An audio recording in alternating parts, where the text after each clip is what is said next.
అలాగే ఈ వారం కన్యా రాశి వారికి ఎలా ఉంది గురువుగారు? కన్యా రాశి వారికి 4 గ్రహాలు యోగిస్తున్నాయి తల్లి. ఏకాదశిలో రవిశుక్ర యోగం, భాగ్యస్థ బృహస్పతి యోగం, 6వ రాశిలో శని మూల త్రికోణస్థ యోగం. ఉద్యోగంలో మేలు చేకూరుతుంది, అధికారుల అండ లభిస్తుంది. అభివృద్ధిని సాధించడానికి ఎన్నో విధాల సహాయ సహకారాలు ఏకాదశంలో ఉన్న రవి కల్పిస్తారు. ఉద్యోగపరంగా పదవీ లాభాలుంటాయి, క్రమంగా అభివృద్ధిని సాధిస్తారు.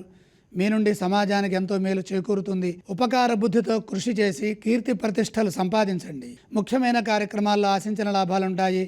వారం మధ్యలో ఎటు చూచినా విజయమే గోచరిస్తోంది. బుద్ధి బలంతో పనిచేస్తే అధిక లాభాలను గడిస్తారు. భూగృహ వాహనాది యోగాలు శుభ ఫలితాలను ఇస్తాయి. సువర్ణ లాభం ఉన్నది. వస్తు వస్త్ర ప్రాప్తి కలుగుతుంది.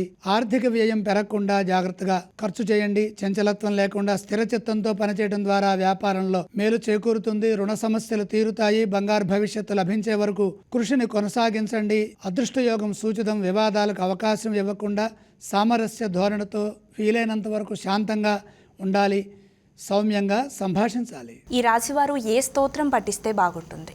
కన్యా రాశి వారు లక్ష్మీ ధ్యానం చేయడం మంచిది. అలాగే ఈ వారం కన్యా రాశి వారు ఏ ఆలయాన్ని సందర్శించాలి? 4 గ్రహాలు యోగిస్తున్నాయి. లక్ష్మీ దర్శనం శుభప్రదం. ఏవేవి దానం చేస్తే బాగుంటుందంటారు గురువుగారు ఈ రాశి వారికి? దానాలు అవసరం లేదు.